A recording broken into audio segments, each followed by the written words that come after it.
कैसे जिया जाता है और अपने जीवन का उत्सर्ग दूसरों के लिए कैसे किया जाता है। ऐसी विभूतियाँ कभी कभी ही पैदा हुआ करती हैं। हम उनका जितना भी नमन करें, उनके प्रति जितना भी आदर व्यक्त करें, कम होगा। मैं विशेष रूप से स्वागत करना चाहूँगी न्यायमूर्ति श्री धर्माधिकारी जी का, जो प्रसिद्ध विधिवेत्ता तो हैं ही, लेकिन इतने सहज सरल व्यक्तित्व के धनी हैं कि जब भी उनके संपर्क में कोई आता है, उनकी उस अपार आकर्षण शक्ति से अछूता नहीं रहता। ज्ञान का भंडार होने के साथ ही साथ उनके पास ऐसे अद्भुत मानवीय गुण हैं कि वे सही अर्थों में मध्य प्रदेश मानव अधिकार आयोग के अध्यक्ष हैं।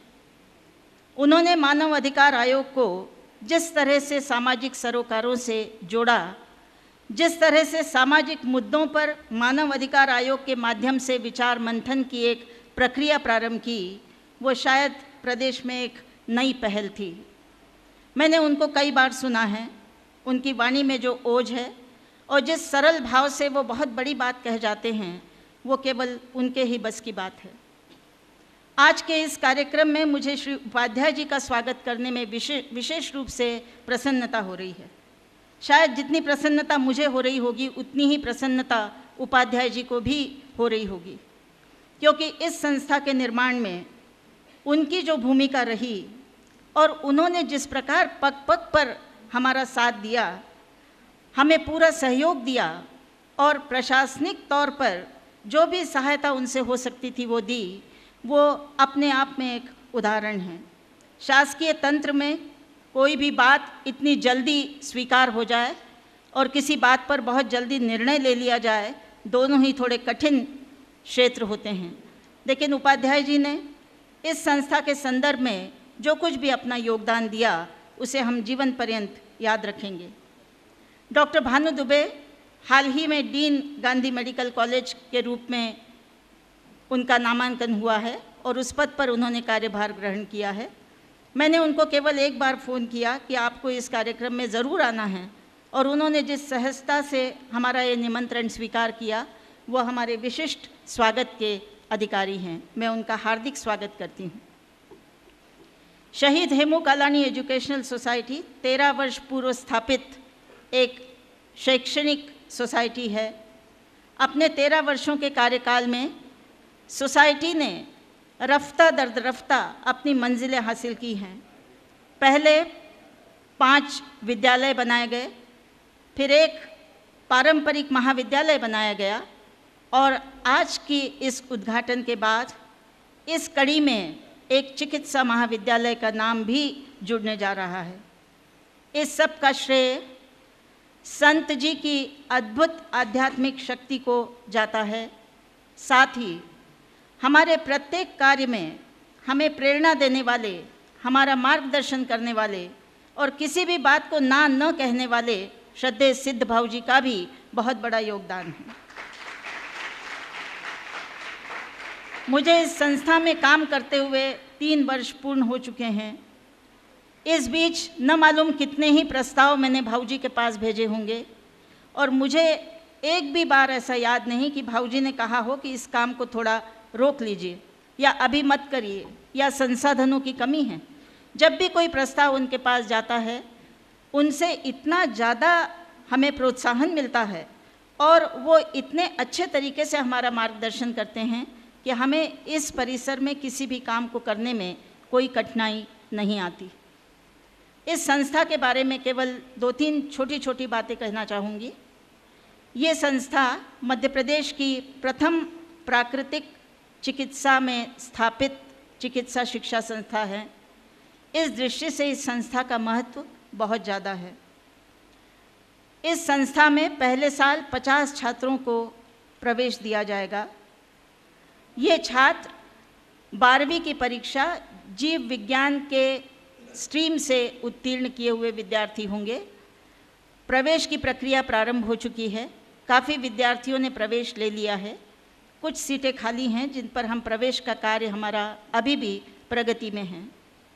मैं यहाँ उपस्थित सभी उन छात्रों को जिन्होंने इस पाठ्यक्रम में प्रवेश लिया है, शहीद हेमू कलानी एजुकेशनल सोसाइटी की ओर से आश्वस्त कराना चाहूँगी कि आप ये मान के चलिए कि आप जिस परिसर में आए हैं वो एक अत्यंत पवित्र परिसर है। निजी शैक्षणिक संस्था होने के बावजूद यहाँ पर निजी संस्था जैसे किसी भी प्रकार के कार्य करने की कोई गुंजाइश नहीं है। हम लोग पूर्ण रूप से नीतिगत मापदंडों को ध्यान में रखते हुए काम करते हैं। पारदर्शी प्रशासन यहाँ पर है और आपको सर्वोत्कृष्ट व्यवस्थाएं हम मुहैया करा सकें, इसके अलावा हमारा कोई ध्येय नहीं है।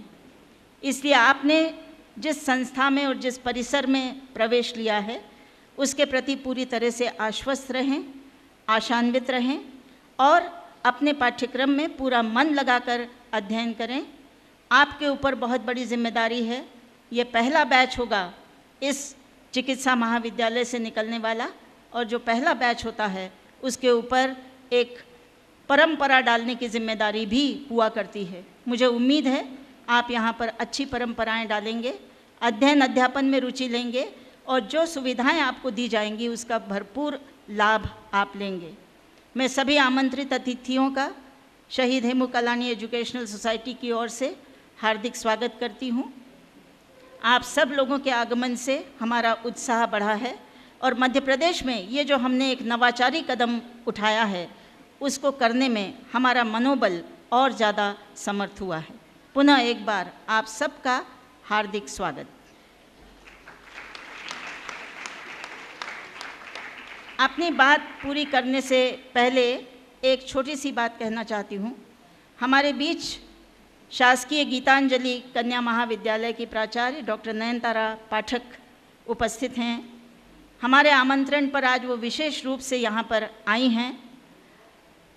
संस्था द्वारा चलाए जा रहे आरोग्य केंद्र से उनका भी कुछ वास्ता रहा है और उन्होंने स्वप्रेरणा से हमें ये कहा है कि मैं अपने कुछ अनुभव यहाँ उपस्थित लोगों के साथ बांटना चाहती हूँ। मैं सस्नेह आमंत्रित करती हूँ डॉक्टर नयनतारा पाठक को अपनी बात संक्षेप में कहने के लिए। धन्यवाद। संत हृदयराम जी के चरणों में वंदन करते हुए एवं मेरे अपने शहर के निवासी आदरणीय श्री धर्माधिकारी जी को प्रणाम नमस्कार करते हुए, बैतूल के निवासी हैं वे, मैं अपना हमेशा अधिकार जताती रही हूँ उन पर और अभी भी जताना चाहती हूँ। एवं परम श्रद्धेय श्री सिद्ध भाऊ जी, मंच पर आसीन श्री उपाध्याय जी एवं भानु दुबे जी, डॉक्टर शशि राय मैडम, मंजू टेमरे जी एवं अन्य सभी इस सभागार में उपस्थित अतिथि, विद्यार्थी एवं अन्य सभी संबंधित।